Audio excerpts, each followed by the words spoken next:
Good evening and welcome to the Municipality of Monroeville's Citizens Night for July 5th, 2018. It is approximately 7 p.m. If we'd please rise for the Pledge of Allegiance. I pledge allegiance To the flag of the United States of America and to the republic for which it stands, one nation, under God, indivisible, with liberty and justice for all.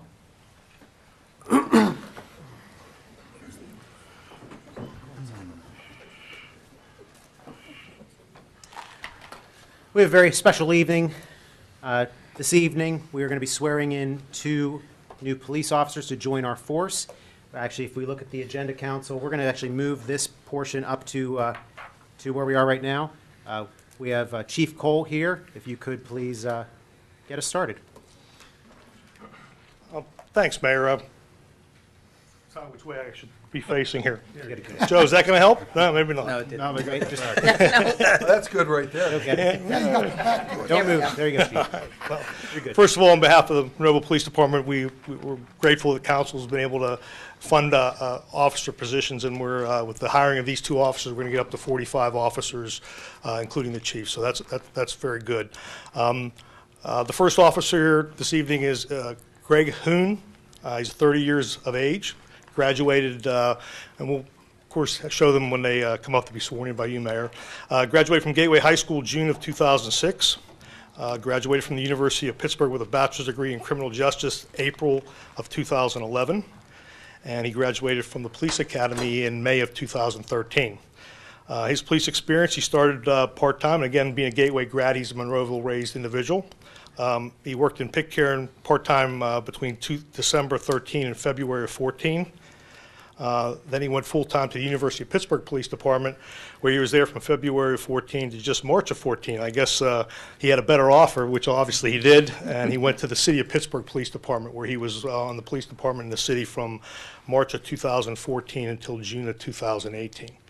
Obviously, we hired him here for July of 2018. So we're very happy to have him on board. Brings a wealth of experience.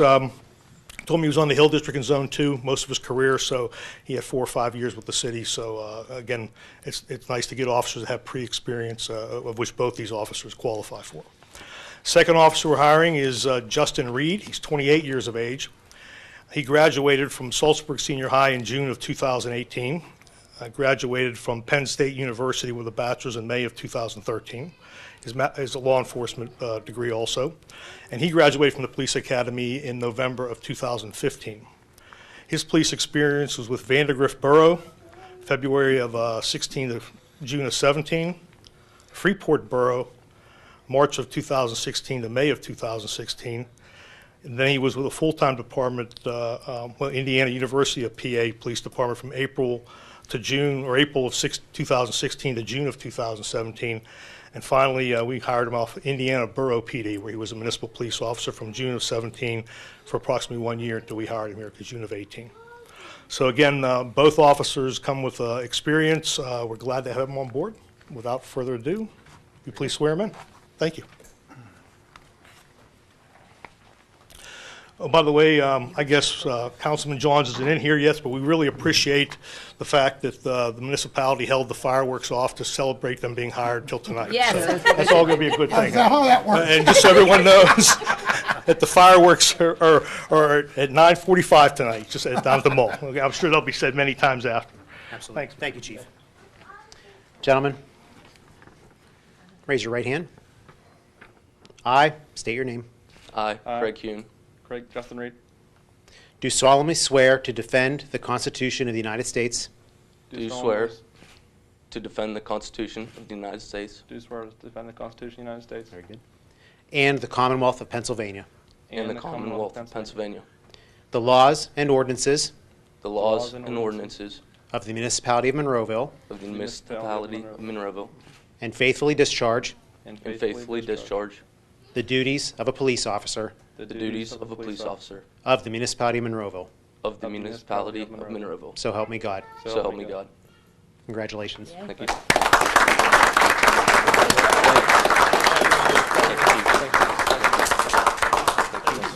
You're welcome. Chief, why don't you get a picture with your new hires?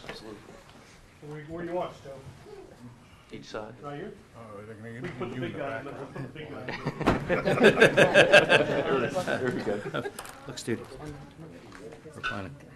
I gotta get out of the background. I'm not hiding. I'm not hiding. Don't move. Don't move. I'm gonna coach him. We're hiding.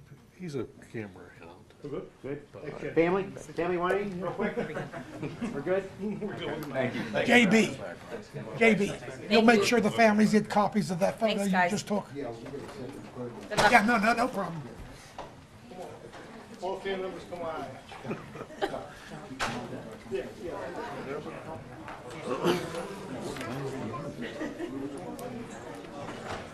There we go. They're going downstairs for tea. That's fine. Yes, folks, we're going to just take a moment here while we get the meeting room set up again.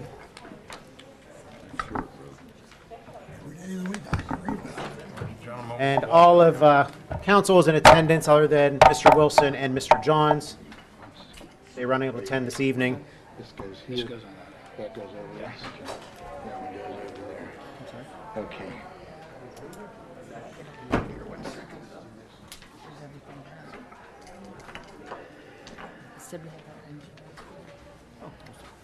There. Just gotta walk them in.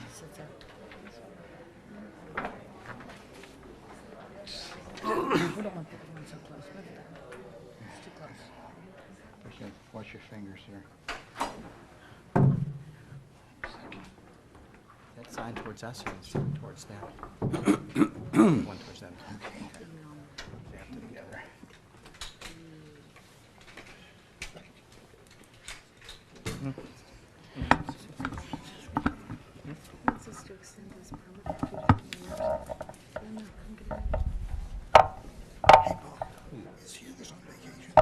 What do we do when that previously is requested?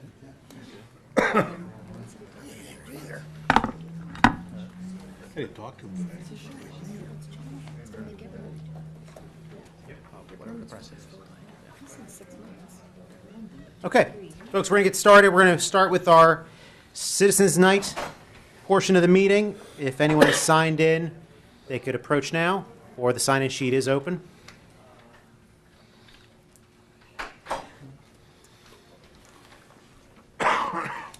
You just state your name for the record and that you are a Monroeville citizen, and we will be maintaining a 5-minute comment period. Great. Kelly Yagatich. I live at 239 Rosecrest Drive. Hi, Kelly. You're gonna Kelly, have if to you talk just louder. You can just Okay. speak Don't up. touch it. You Don't touch Don't it. Okay. Great. I will yell. You're doing There you fine. go. It's an ongoing joke. The microphone will pick you up. Just speak up a little bit. Okay. You're doing fine. name is Kelly. Yagatich. Yagatich. Yagatich. Thank you. And I live at 239 Rosecrest Very good. Drive. And Kelly, yeah, just sign that paper in front of you, and Okay. then Great. take your time.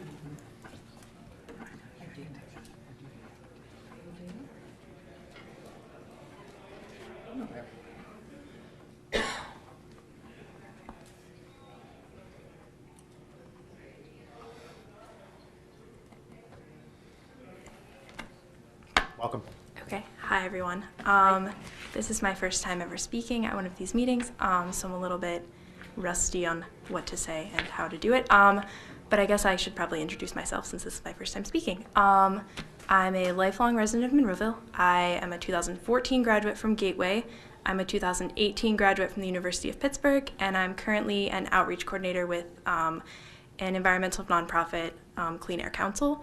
I'm here to ask about the borough's policies on oil and natural gas drilling. And it's kind of an open question. I don't know if you want me to ask the questions that I have and then answer them at the end, or... Yeah, why don't you do that? Go through your questions, and then we can Okay. address what we can address. So the first question that I have are, what are Monroeville's current ordinances on oil and gas operations, specifically as it pertains to unconventional natural gas drilling and or hydraulic fracturing? And the second question is, does the council have any intention of updating these ordinances? My third question is the council aware of / concerned about the increased truck traffic that will result from the Deutsch well pad, which was recently permitted in Level Green and is 0.2 miles from the Monroeville Community Pool? The plan, as I understand it, for the trucks going to that well pad will be down 22, across 48, and down Saunders Station Road to the well pad, which means that there will be a large increase in truck traffic in the municipality. And my final question is the council aware of any plans to introduce hydraulic fracturing potentially into the municipality of Monroeville? Okay, that's all of them? Okay, yeah. Okay, well, our oil and gas ordinance, I don't have the number of the ordinance in front of you, but we do have an oil and gas ordinance in place. It does need to be updated. However, what we did in a few months ago was we modified it to add it so there would just be only unconventional drilling to be permitted in an M2 industrial zone. State law dictates that we have to have some zoning for it somewhere in the municipality. And prior to that, we didn't have any safeguards as far as that goes. So the old ordinance actually allowed it in any of our zones, any of our zoning regions. So we did update it so it'd just be the M2 industrial. It is correct, though, that the ordinances that were originally written in 1984, correct? And they don't make any specific mention of hydraulic fracturing or unconventional natural gas drilling, right? I can sort of speak to that a little bit, just because I've been paying Okay. attention to it.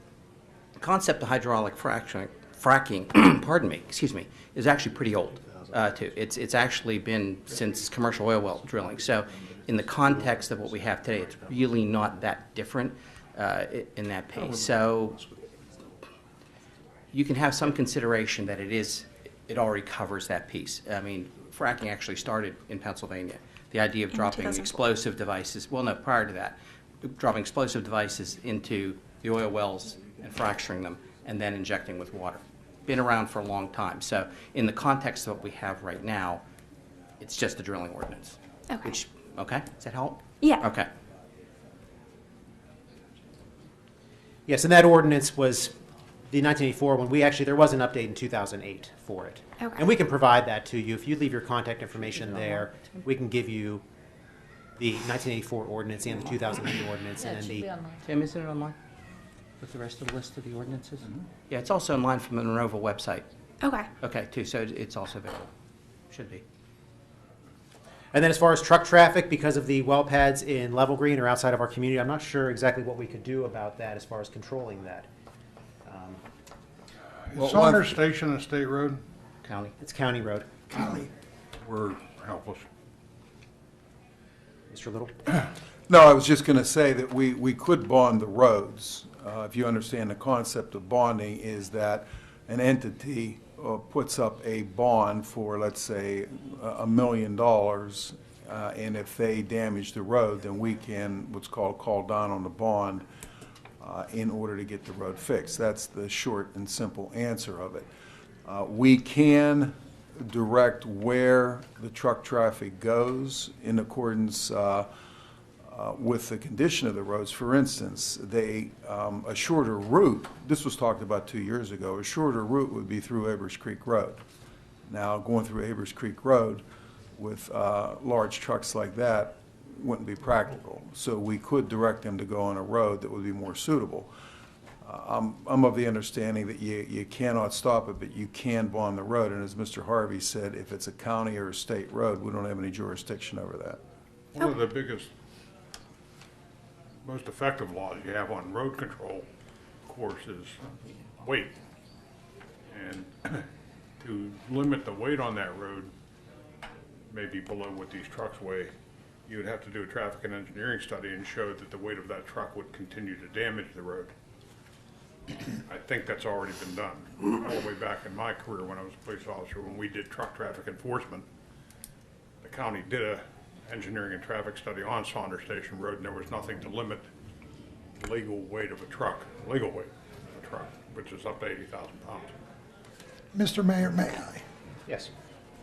If council's permission, not, Tim, please don't, I disagree that we have the authority to bond a county road. Mr. Ratcher, would you look into that, please? I don't believe we have that authority to do that. No, that's not what I said. What do you I say? said we can bond our roads. Yeah, our roads. Oh, I misunderstood. Yeah, use our We don't roads have, to we get don't, we don't have any. I thought you meant jurisdiction. county No. road. I'm going, wait a while. No, we no, can't do no. that. No, we don't have any jurisdiction over Correct. Right. county So and state roads. I stand corrected, Mr. Little. But the route along the way that are our roads, we could bond. Our roads, yes. Correct. Haymaker, it's on state, Haymaker's a state road, correct? Yeah, That's then correct. truthfully, then 48 Hey, would no, be no, state. Haymaker's County, I'm sorry. Haymaker's County. So what Liberal road, County. they're not going on any of our roads. No. They're all county or state, not ours. That's correct. So we can do nothing. Okay, That's unfortunate, but okay. that's what it is. And you're right, the truck traffic's gonna be very extreme, but our hands are tied. Okay. Okay, and then as far as updating the ordinance, we had an ordinance, proposed ordinance in place a few months ago that we had some concern from the residents, and we actually decided to not vote on that ordinance, and so we were waiting for other case law to come down and to see what the next move would be. But currently, we have our 2008 update with our M2 industrial zone on top of our DEP mandates or DEP setbacks. That's what we're utilizing. Okay. Okay? Great. Oh, and then lastly, too, then you asked about if there's any proposed fracking in our community. No, we are not aware of any. Okay. Okay? Great. Thank you. Thank you very much. Leave the floor open for any citizen that would like to address council.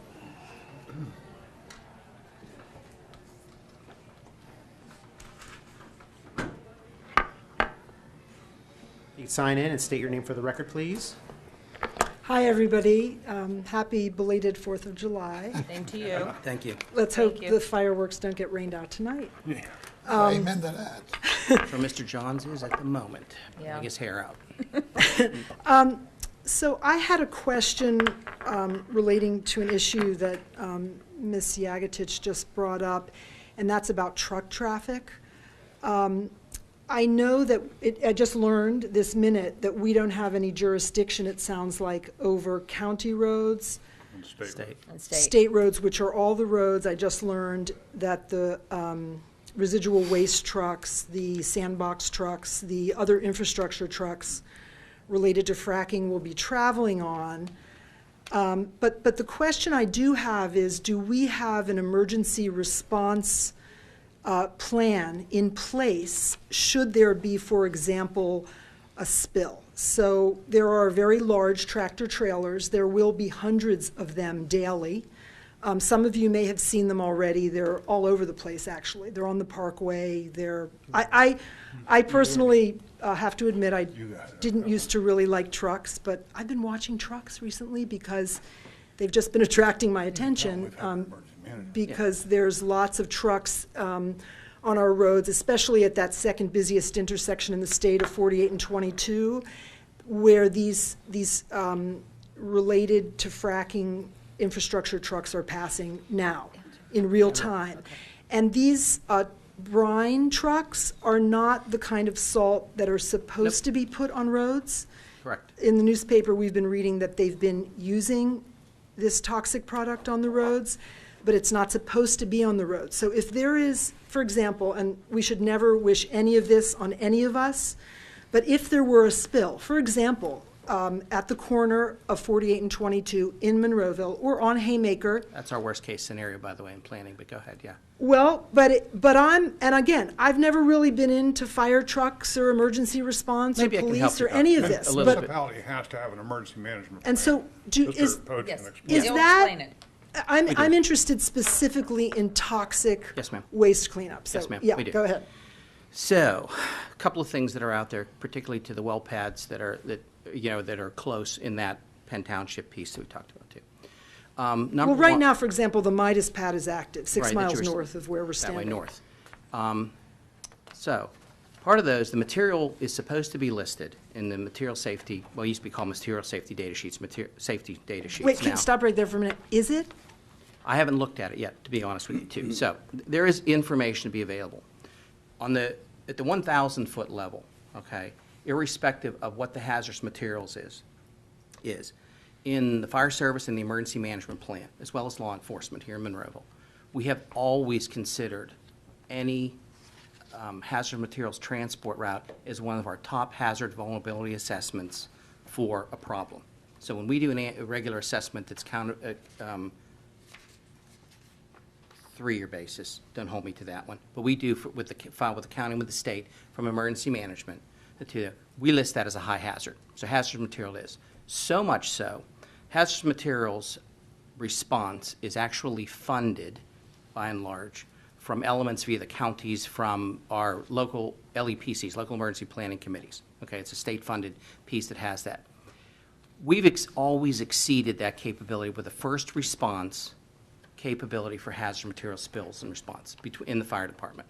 I can detail it more to you, but it's contained among all the departments up to the point where we call the operations level. We can take defensive actions to stop the problem from getting worse. So that's an ongoing capability within the fire department. For example, let's use that's an acidic-based, fracking solution that we talked about as one of the most common solutions. Or if the wastewater, which is being removed from one of the sites, is higher in, say, hydrogen sulfide.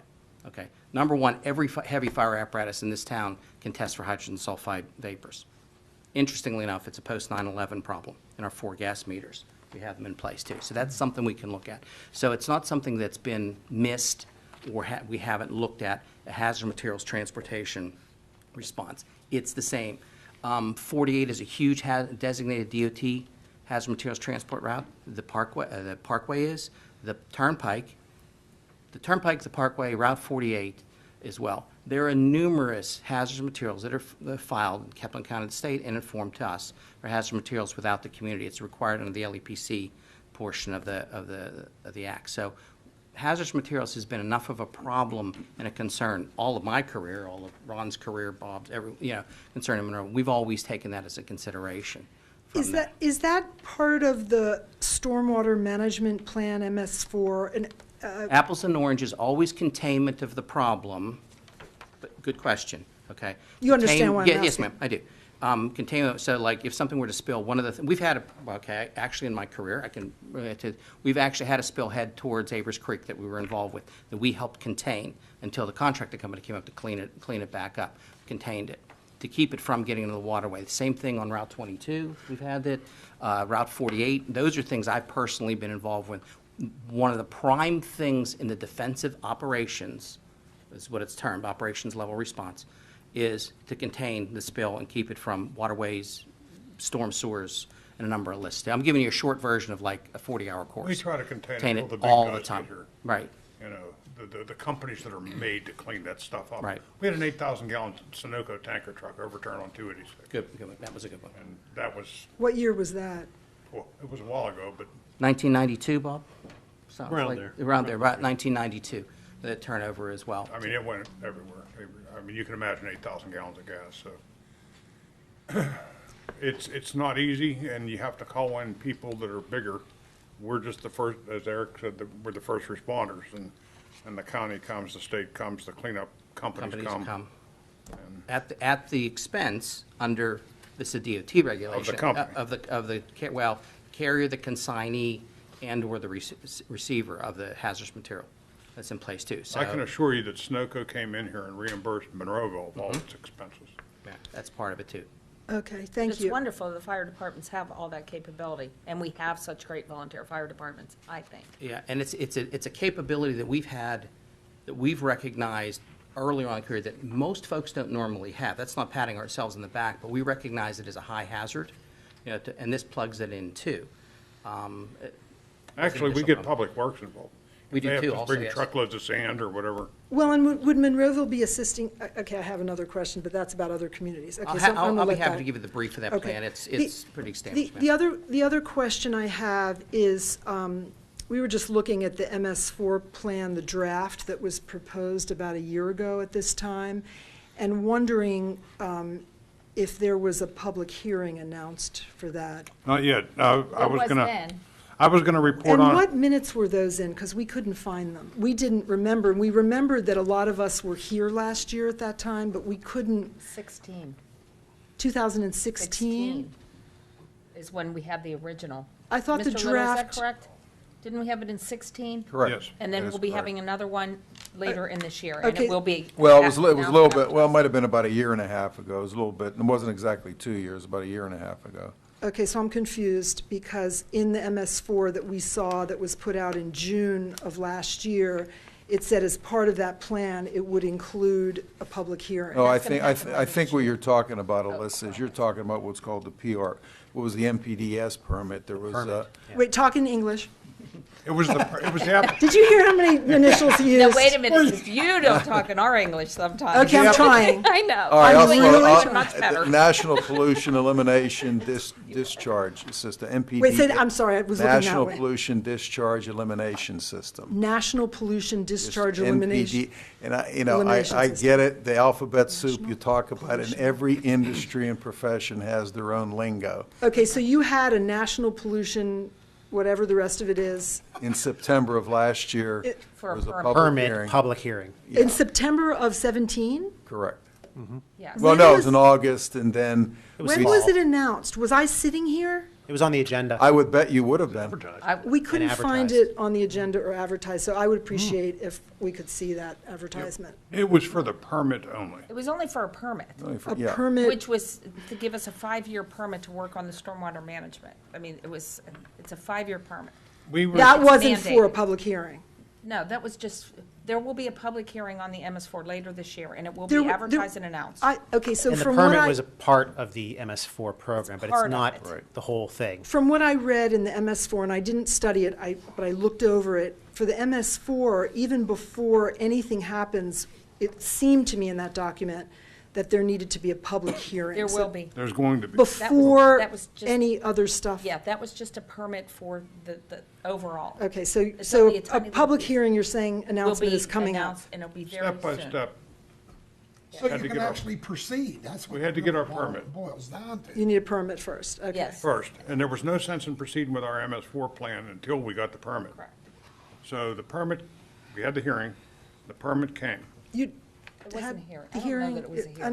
don't I believe it was advertised as a hearing, and Yeah, it has. Was it? as Jamie's story, I would like to just see where that was Yeah, let's advertised. look up the minutes and Okay. give them to her. thank you, Yeah, Mr. Duncan. okay. I Yes. mean, Yeah. God, we're discussing and Well- we're guessing, let's get it done. Thank you, Thank you. Yeah. thanks. We'll leave the floor open for anyone else who'd like to address council. We're gonna get it done. Well, I mean, look up the minutes and give it to her. It's Well, a big yeah, deal. Mr. Sedlak, can you get that information for her? There you go, Alyssa. Bada bing. Very good. Closing that portion of the meeting, we're going to move over to our agenda-setting meeting. We have our minutes in front of you, council, your minutes of Citizens Night meeting of June 7th, 2018, the council work session of June 7th, 2018, and the regular council meeting of June 12th, 2018. Does anyone have any additions, corrections? No, sir. Seeing none. Tax collections, the green portion of your packet. Any questions or comments? Seeing none. List of bills and budget transfers. Mr. Duncan, I'll start with you. Do you have any questions? I have nothing, Mayor. Mr. Arasinko. No, sir. Mr. Harvey.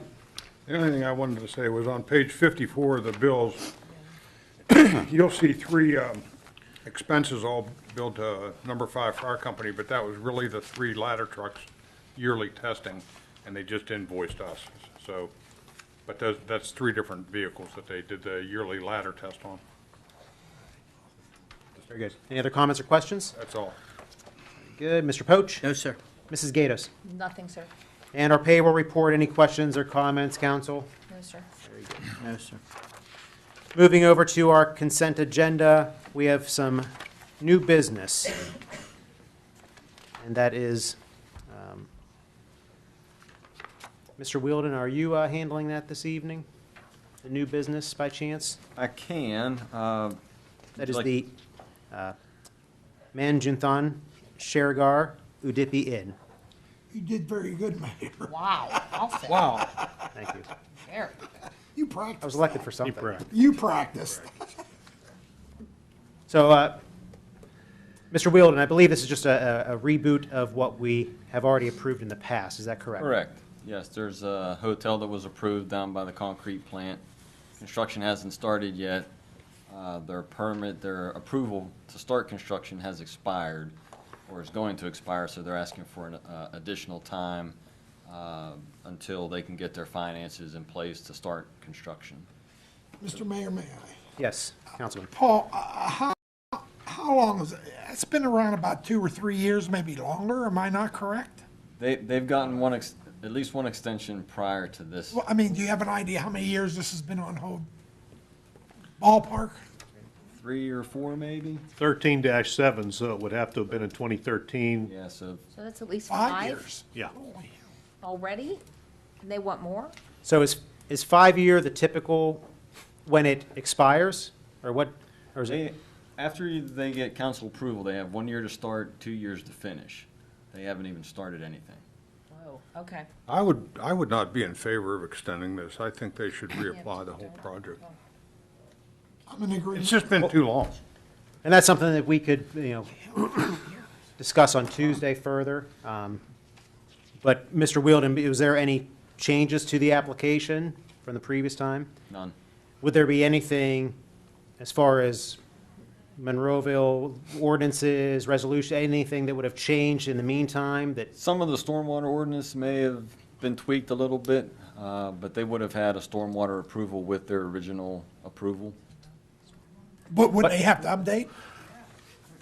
If you extend it, they would be grandfathered in under however they were approved. Okay, but another option would be to extend it, but to have them follow through with any new or updated ordinances. Well, or the state regulations. argument would be, unless they agreed to that they could, once you extended it, then argue that you gave me an extension, I'm therefore grandfathered in, I don't have to do those things. So you could actually have them reapply whenever they're ready. Correct? That would be up to you That'd guys. be Okay, Monroeville's. so that would So be it our would be our not other. allowing an extension. Correct. Correct, yes. And then they would have to start over with more updated stormwater management included in their permit. Okay. All right. Any other comments or questions, council? And we could discuss this further on Tuesday. And the 18-3-C, the A&L Motors. That is A&L Motors. They're under construction at their existing facility. And while they're under construction, they need a place to work on vehicles. They found a vacancy in the building next door to the municipal building. The problem is, in this zone, vehicle services is a conditional use. So they had to go through the conditional use process to get special permission to be able to work on vehicles in this location. Planning Planning Commission has Commission. recommended approval on this? Yeah, we're going to talk about it now, yes, we should. Okay. Okay. And then, folks, this is a public hearing item. Mr. Ratcher, if you could speak to that, please. So this is the time for the public hearing on 18-3-C, which is A&L Motors, to consider the conditional use to permit vehicle services at 3900 Monroeville Boulevard in the C2 Business Commercial Zoning District. Is there an applicant representing A&L Motors here tonight? It doesn't appear Does so. not appear to be so. So we obviously cannot conduct the hearing. I would recommend that council table the public hearing, and it will have to be reconvened at a later date when they have a representative available. Can And that they could do it on possibly be- Tuesday night? If, that would be your choice, whether or not you want to go to Tuesday night. So move the table. I'll second. There's a that. motion and a Second. second. And that is to Table. table that. Mr. Wilden, if you could contact A&L Motors and give them the option of doing this on Tuesday. I believe they would like to have somebody here. I was under the impression somebody would be here tonight. Yeah. And there could have been just a miscommunication on their end, so if council's okay with that, have that public hearing on Tuesday. Yes. That should be enough time for everyone to decide. Is Very there a vote on the motion? We got to vote. Yeah, we gotta vote next. Just say aye. It's a non-voting. It's a non-voting meeting. But at the public hearing, wouldn't we do that, Mr. Rancher? Continuance. Pardon me? Okay. Wouldn't we vote on this since? Well, I think, Since it's a public Have a hearing? continuance? I think you can vote on the public hearing item because Yes. you were conducting the public hearing tonight. Correct. So I think you can vote on the tabling. Okay, so we have a motion by Councilman Arcinko, a second by Mrs. Gatos. A roll call, Sharon, please. Mrs. Gatos? Aye. Mr. Poach? Aye. Mr. Harvey? All right. Mr. Arcinko? Aye. Mr. Duncan? Aye. Very good. Moving over to our motions, Mr. Little. Okay, first item is, we do this every year, sometimes every other year, we have surplus equipment, mostly in vehicles, in fact, if not all vehicles, that we put on, Gov deals. pardon me, Joe? Gov deals. Gov deals, thank you very much. Okay, it escaped me. So this is a motion to advertise for surplus equipment, auction bids, and the list of items Joe has, he has in your packet here. There's 8 items, and they're all vehicles. And some of the vehicles are from the Conventions Visitors Bureau, and they're not at the first 2 items, are passenger bus. Okay, so if council has any questions about the vehicles, we'll see what we can get on the auction. Any questions from council on that? Okay. All right, second item is a motion to advertise the ordinance amending and restating the rules and regulations of the Police Civil Service Commission. The Civil Service Commission met back in March and discussed about some housekeeping items to revisit in the Civil Service Commission rules and regulations, and you have the red line copy at your station, so you can see what is being proposed to be changed. And just to give you an overview, the first thing is that, for instance, on page 9, is that the chief of police and the deputy chief of police will be contained within will be civil service positions. As it is currently now, they are not. Now, that was passed in the general election under the referendum with the Home Rule Charter. That was passed, so it is in the Home Rule Charter that they are civil service employees. So that is an item that has to be put into the rules and regulations. The other one is the polygraph exam for those officers taking a test. The polygraph exam will be before. page you on? Pardon me? What page you on? Okay, the page, I'm on page 17. Or it starts on 16, I'm sorry. On 16. They will pass a polygraph test. The top 3 will have to pass a polygraph test before they do a background check and before there is a consideration for hire. And the rest of it really is just some items being cleaned up, some housekeeping. Those are the 2 biggest items that are basically in there. And I gave this to council over the weekend so they can look through it. And if you have any questions, you can ask them now, or Tuesday night. You can look at it over the weekend again. Council, I'll any have questions? I'll have the clean copy for your Tuesday night, which is going to be the same as this. It just won't have the red line version. I'm good. I'm good. Okay. Thank you. Thank Okay. you. All right, number 3 is a motion to approve a half-page advertisement in the 2018 Gateway Gators football program in the amount of $125. Good. Any other comments, council? Everyone good? Okay, we'll move over to resolutions, please. Yeah, the first resolution was tabled at last month's meeting, so if council wants to take any action on this Tuesday evening, they will have to untable it. So it's a resolution to support of a Citizens Commission for legislative and congressional redistricting. And I believe Mr. Doug Webb was here and gave a little presentation last month about the issues involved in that in Harrisburg. Any questions on that, council? Nope. Okay, item number 2 is we have this as a housekeeping item every year, is a resolution approving the disposition of records as set forth in the Municipal Records Manual. They are everything that is going to be disposed of, that is permitted to be disposed of or shredded in accordance with the Records Manual of the Commonwealth of Pennsylvania is on that list. And then some, we're going to have an additional list probably in August on different items that the interns have been working on, and it is voluminous of different items that are we do not have to keep, and we have recycling baskets upstairs, cans that are just full of records that just should be thrown away. But we're going to have that on a list, the majority of that probably next month. So unless council has any questions about that, that concludes the resolutions. Very good. We're going to move over to our reports of municipal staff. Mr. Ratchard, we'll start with you. Thank you, Mayor.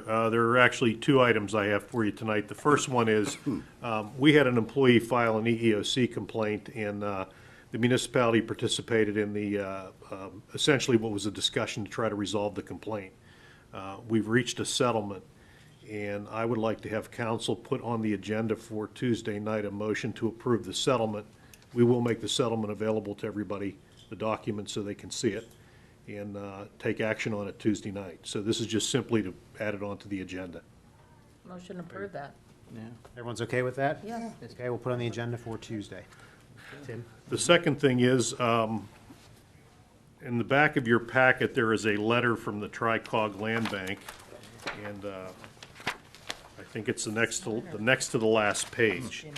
And I happen to serve on the board of the Tri-Cog Land Bank, and I'm pleased to tell you that we have received a 60-day notice, which is required under the Land Bank state statute, that our properties at 412 Alpine Village Drive and 2037 McKinney Road have been accepted to be purchased by the Land Bank and to be rehabilitated and Yay. put back onto the tax rolls. Yay, So yay, yay. this is a good thing for the community, and they've given us notice now, and they will be proceeding forward to acquire those properties. And it takes a while. We're probably a year away from those things being rehabilitated and anybody in them, but it's certainly a step in the right direction.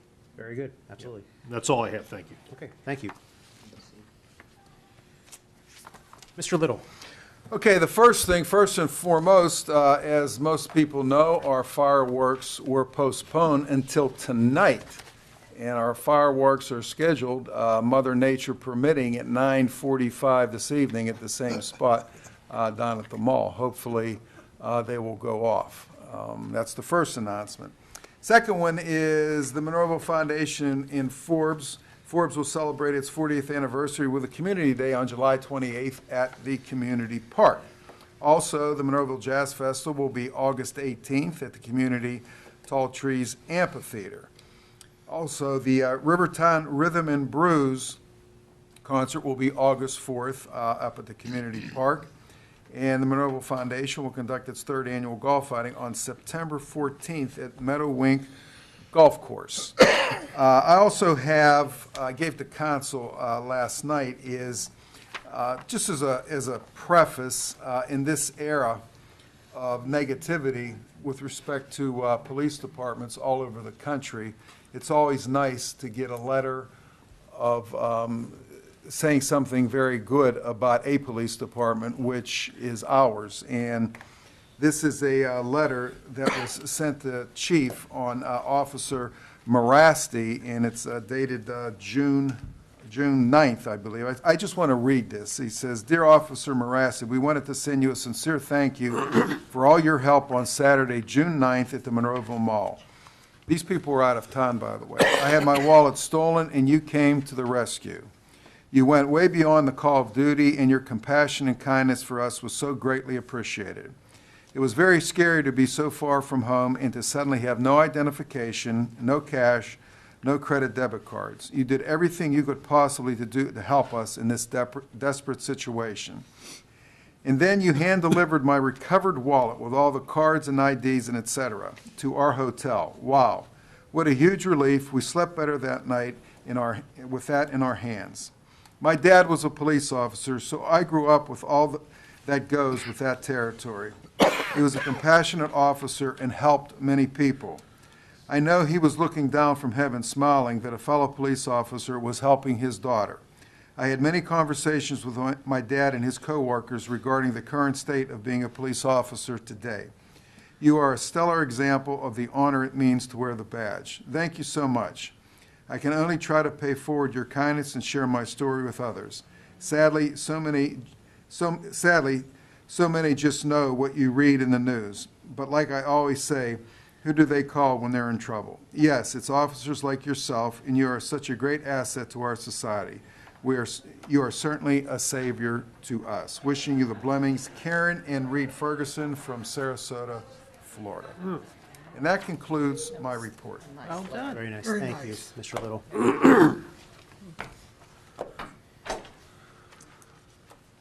Ms. Rock, All moving over right. to our Director of Finance. You have some words this evening. I do have some words this evening. Sorry I don't have the drum roll, but Joe, can you put that up There'll on be the screen? fireworks at the end. Very good. Little fireworks at the end of the report. Okay, Linda. All right. This is the Municipality Monroeville, December 31st, 2017 audit update and our budget update as of June 30th of 2018. And we begin with our auditor, who, He looks a little rough. he does, yeah, they all are. Auditors are tough. Okay, the audit process, just real briefly, they began their audit of our, and I'm sorry if you can't see this, if it'll be available if anybody wants it. Our auditors began their field work in March of 18 and spent a few weeks in the field as they typically do, and then they left and began working on our CAFR, which is a comprehensive annual financial report. The report is a joint effort by the finance staff and the auditors. The CAFR, when complete, is submitted, which I have already submitted it to the Government Finance Officers Association to receive the Certificate of Achievement for Excellence in Financial Reporting. The municipality has applied for and received recognition for this for the past 25 years. When our CAFR is complete, it will be, when it is available, it will be on our website, and it will be available after the Finance Committee, Mayor, and Council review the report. It's approximately 140 pages of financial statements, letters, and statistical information. Our financial highlights from the CAFR. I only use, there's so many sections of the CAFR. The one I used was the one that is most closely identified to cash basis reporting, which is what we do in the municipality. Our fund balance as of December 31st was $14.3 million. And the unassigned portion of the fund balance was $13.5 million. What that means is the unassigned portion is that small amount is assigned to various other things, and I don't have the, I didn't put specifically what it is. But the unassigned portion means we can spend it on whatever we need to spend it on. Also, as of December 31st, the municipality had $16.7 million of gross bonded debt with $17.3 million of net debt outstanding. The reason that is higher is because our bonds were issued at a premium. This represented a decrease of $2.4 million or 12.5% from the previous year. We also have $1.07 million of capital leases payable at the end of December 17. The majority of the $1.07 million is 71% of it relates to fire trucks leases, which mature in 2024. This is a burden, a per capita burden to the citizens of $608 of bonded debt. Our general fund balance, which we'll get into a little bit later, increased in 17 by $3.7 million, mostly due to the increase of current and delinquent business privilege and mercantile taxes, and additionally from greater than expected revenue amounts, of our budget. All right, we'll talk about now where the money comes from. Quick analysis of the revenues. The two taller cylinders, the tallest is real estate taxes at 8.9 million. Earned income tax is the next tallest at 7.6 million. And the two that are about halfway up is mercantile and business privilege. They're both coming in at almost 4 million, 3.9 million. Our other general fund revenues, the highest column there is shared revenues, local and state revenues, which we, mostly from the state is what we get. The other one is fines and forfeits. A little closer look at the revenues. 835,000 of that other revenues comes from the general municipal pension state aid. That was based upon the Pension Funding and Standard Recovery Act of Act 205 of 1984. It requires municipalities that want to participate to provide information on their employees, firefighters, police officers, and overall all the employees of the municipality. The next item, which is a blue number, is different because we don't get to keep that money. That's your foreign fire insurance tax distribution. That money also is part of the Act 205 of 1984. However, it is solely for firefighters.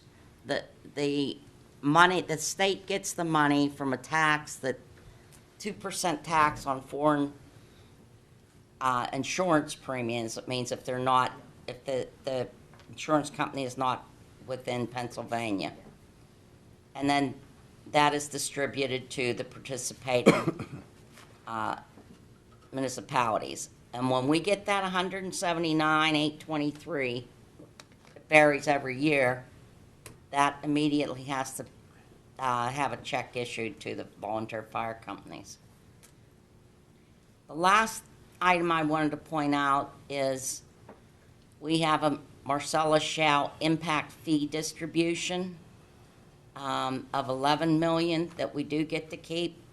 Essentially, that was enacted. I think 11,000. 11,000. I wish it was 11 million. I was gonna say, Thanks, hey, Whoa. Thank you. 11 million. that just fixed everything. You hear that, Alyssa? Everything would have been fixed. It should be, but it's, Yeah, I apologize. I'm here rattling away. That's all right. Yeah.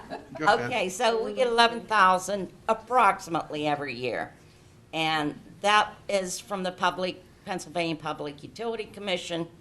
The reason for that is they earmark money to be distributed to the municipalities in Pennsylvania to kind of reimburse them for anticipated use of their roads.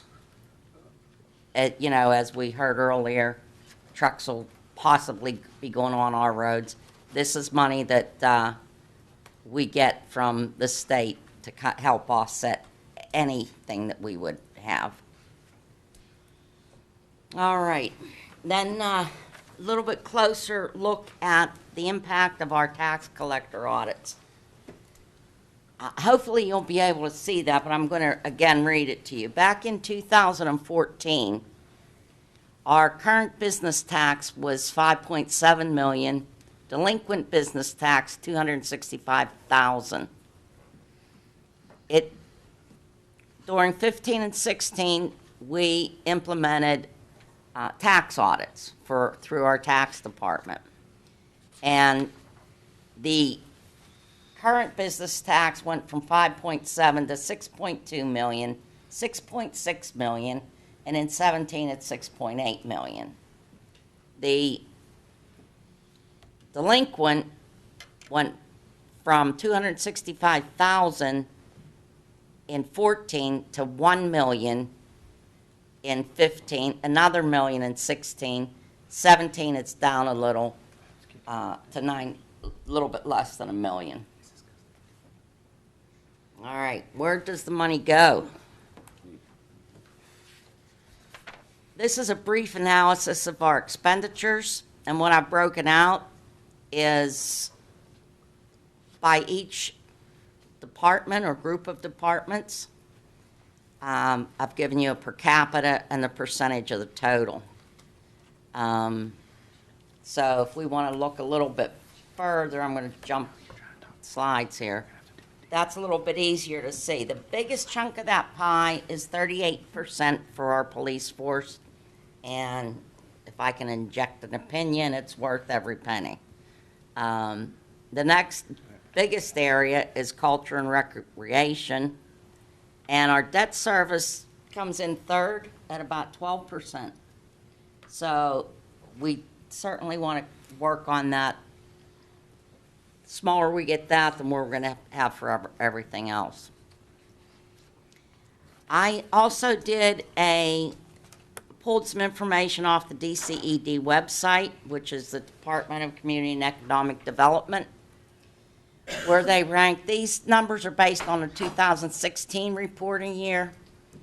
Other municipalities equivalent approximately to our size, I've listed out their revenues per capita, expenditures per capita, and the change. And as you can see, of those 8 or whatever, Monroeville's done pretty well with, spending your money with the allocation that we get. All right. One other thing I want to point out on the expenditures is blended expenditures. Of that $27.4 million, we have included in that, it's blended throughout the departments. We have municipal employee pension contributions of $1.2 million, police pension contributions of $2.1 million, and other post-employment benefits, which is contributions for retiree health care payments, in 17 was $1.2 million almost. Your total pension and OPEB payments are $4.5 million, and that will continue to grow. All right. Capital outlay is another big item. There's one of our trucks fixing some roads. All right, this one's small also, so I'll have to walk through what we have here. In our capital projects funds, they're combined, not just our one fund, but it's the various funds that we have, like our new dispatch equipment. Approximately, we get about $26,000 in interest, and I projected for 18 and 19, 25 and 24,000. In 17, we got a government grant to help take care of some of our capital expenditures of $200,000. We got another grant just this month, actually, for $200,000, so that'll be for 18. But looking forward, we had $225,000, less than $230,000 in 17 and 18, and unless there's any more grants, we'll only have $24,000. Now, if you look at our expenditures, our capital outlays was $1.4 million. In addition to that, we had $333,000 of debt service. That brought our expenditures up to $1.7 million with $228,000 in revenue. So, as it's the policy of the municipality is to put $1 million into our capital spending every year. That we actually did 1.8 million, 1,180,000 with creating a negative fund balance a negative change in fund balance of $346,000. So that brought us from 2.3 million, now we're down to 1.9 million. This year in 18, as I said, we have the 225 brought in. We have capital outlays expected of 597, debt service of 261, and in addition, road paving at 1.9 million. That gives us a total of 2.8 million. That's our revenues greater than, expenditures greater than revenues of 2.6 million. We've put $1,113,000 in. That gives us a loss this year coming for 18 of 1.4 million. That takes our fund balance from the 1.9 million down to 475,000. And projecting out to 19, we're looking at the same scenario, not much revenue. Expenditures, we're probably going to have 1.4 because that's consistent with what you've had. And that expected at the end of 19, we should be at a 76,000 fund balance. So that's something to think about. Our capital outlay this year in 17, the tallest cylinder there is road paving. The next to tallest, the very first one, was storm sewer lining of Dahlia Drive, but we did get a grant for that. And the other are just trucks and part payment on our radio communication equipment. Fund balance. What we have left at the end, our savings, so to speak. Our fund balance has continued to grow over the past 5 years. Direct tax rate in 2013 was 2.43. In 2014, there was a 1.57 increase, mill increase, and that brought it up to 4 mills. And that rate has been maintained since 2018. We can somewhat control our operating expenditures, but we can't control capital outlay as much. You know, we don't know when our roads are going to need fixed. We don't know when we're going to need vehicles and so forth. So this next one's a little hard to see, but I'll kind of walk through that. Essentially, back in 2013, you started out with a beginning fund balance of $5,392,000. You lost money that year. Your expenditures were larger than your revenues. That gave you a $1.4 million loss that year. So the next year's loss, 14, wasn't a loss. It was a gain of $2 million. And you continued that through 16, was $2.5 million. This year, again, we had $3.7 million. What that did to your fund balance, it brought it from $3.9 million to $14 million is what we have now. Our cash position, similar to fund balance.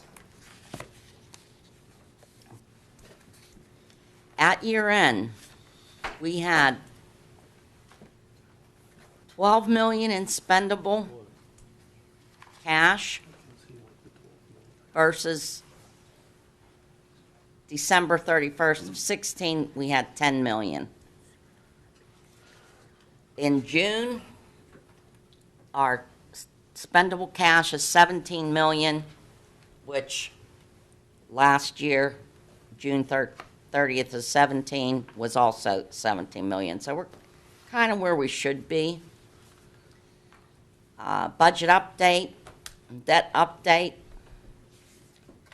Our budgeted revenues were increased through code enforcement because we increased staff, resulting in increased revenues. We budgeted $235,000, collected $182,000 so far. Again, business tax is still continuing. It's doing better than expected with, so far this year, 6.3 million in current and 695, which is over budget by 325. So they're still doing a good job, but that's really not going to continue.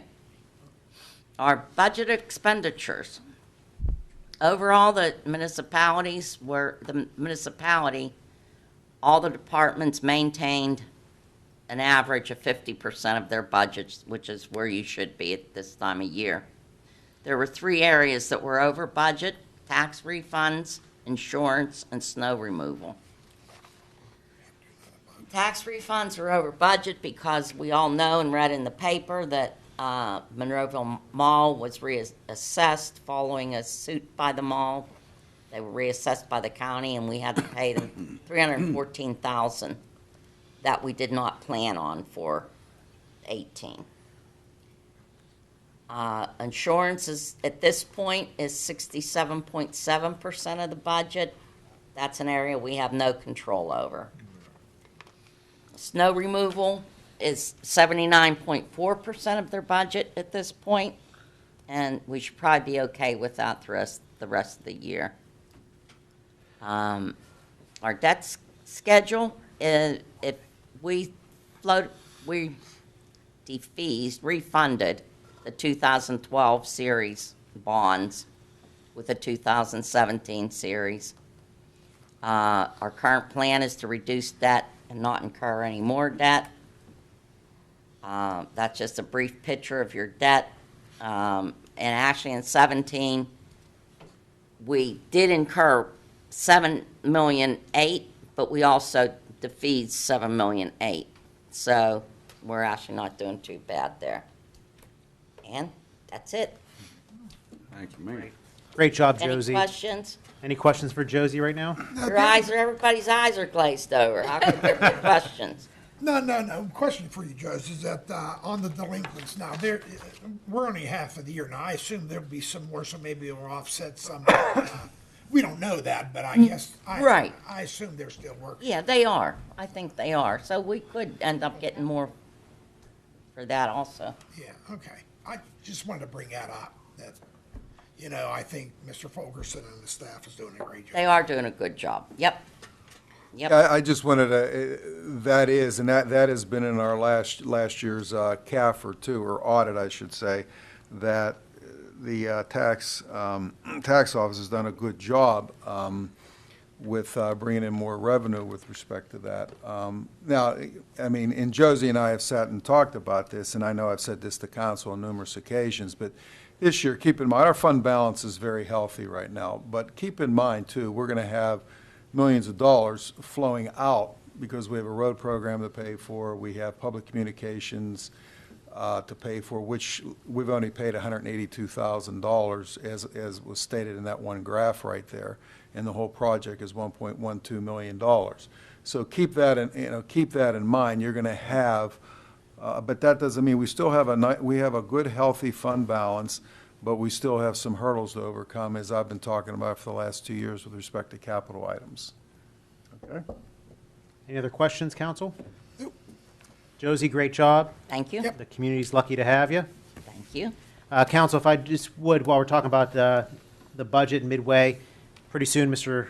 Little is going to be getting the department heads in order and having them present their budgets to him.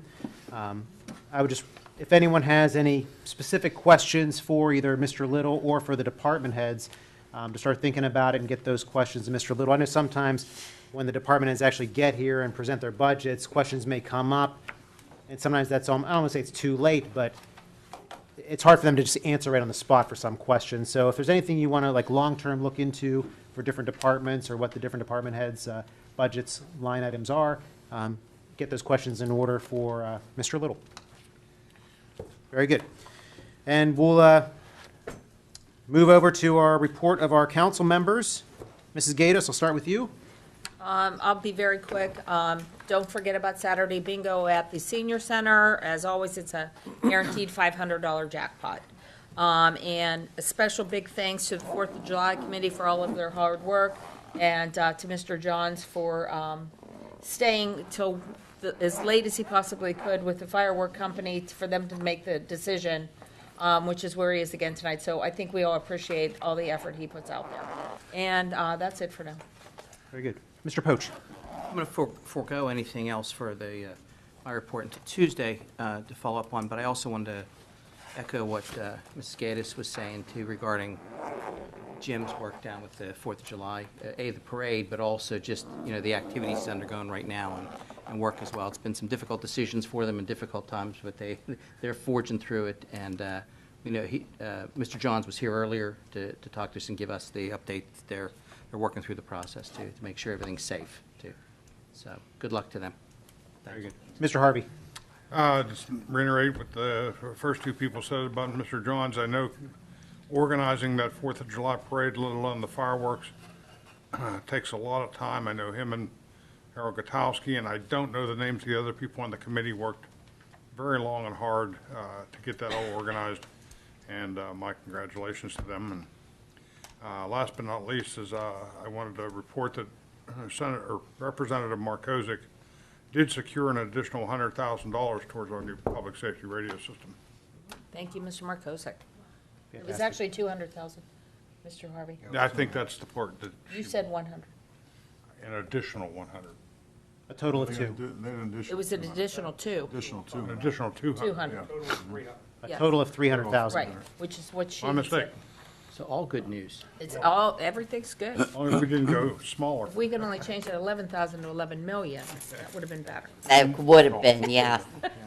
I get so caught up talking about millions, Million here, million there, pretty soon. Yeah, Real money, yeah. I agree. Fantastic. Okay. Mr. Harasinko. I'm just going to just say kudos to Jimmy Johns and the staff that worked on our 4th of July and parade and fireworks, and I'll have a good report on some county activity on Tuesday. Thank you, sir. Great. Mr. Duncan. What he said. Very good. He wants to get the fire. And let's hope the weather holds up here tonight. Amen. Very good. That's all I have. And I'll wrap up with just giving a quick update on the roads. Mr. Adams, our Public Works Superintendent, and our road crew, they've been working very, very hard this season. A lot of roads to fix. This winter was brutal, and council approved extra spending for those actions. But the road crew has really been working hard. They have patched, they've used 564 tons of asphalt this year. Just to let everyone know that the average is typically 250,000. So they put down 564 tons this year so far. That's all we. Most notably on Abers Creek Road, 103 tons of asphalt. That's a lot of material. And Old Wayne Penn, 169,000. But the crew's doing a super job and getting ready for some of the other projects that are happening with the seal coating and the other paving that's occurring. So just be patient with some of the road closures, and we're going to get these roads polished up here. Mr. Mayor. Yes. When you're done, please. I have one other thing I have to say now, though. Very good. Okay. After you're done. And then I'm going to echo what many have said already about the 4th of July parade. A tip of the hat to the committee, to everyone that came out and participated, to everyone that came and Nice crowd. watched our parade. It was a nice crowd, very hot, but it was a nice crowd. To the runners that ran the 4K race prior to the event that was sponsored by the Lions Club, which is a pretty neat idea. They actually ran the parade route. They started before everybody else did, which was kind of nice. Then everybody running had a cheering section, and it was a nice event. So the Lions Club is hoping to expand that for next year. And most notably to Mr. Johns, he does this stuff very well. He takes it very seriously. He's a young-looking guy, but I think he aged in the past 24 hours. I had a few conversations with him yesterday, and with him making the decision on the fireworks. A lot of it actually came from the people firing the fireworks. There's a lot of electronic equipment, so with lightning, they cannot put fireworks off. That was one of the issues. And then also, too, even if the lightning did hold off, the conditions would probably have been very foggy and smoky and difficult. So it's a very difficult decision, and Mr. Johns does put a lot of time and effort and endures a lot of stress over it. So we thank him for making this all happen for our community, and we're wishing for the best tonight. So it's a big day for our country, so why not celebrate it for 2 days, and God bless America. We're really looking forward to the fireworks this evening at 9:45. And Mr. Arsinke, one more thing? Yeah, I just wanted to thank Rich Fitzgerald and Dr. Chuck Martoni. As you know, Monroeville Boulevard is getting done, and you see the weather's not been cooperative. They're trying to finish the center, all the cement work, and thank you to everybody that's been patient with that. I know it's been a little bit of a nightmare at times, but thank you to all the residents that do have to travel that. And once again, thanks to Rich and Chuck for their effort. Very good. And with that, I will seek a motion to adjourn. Motion. Second. All in favor? Aye. Thank you, and good night.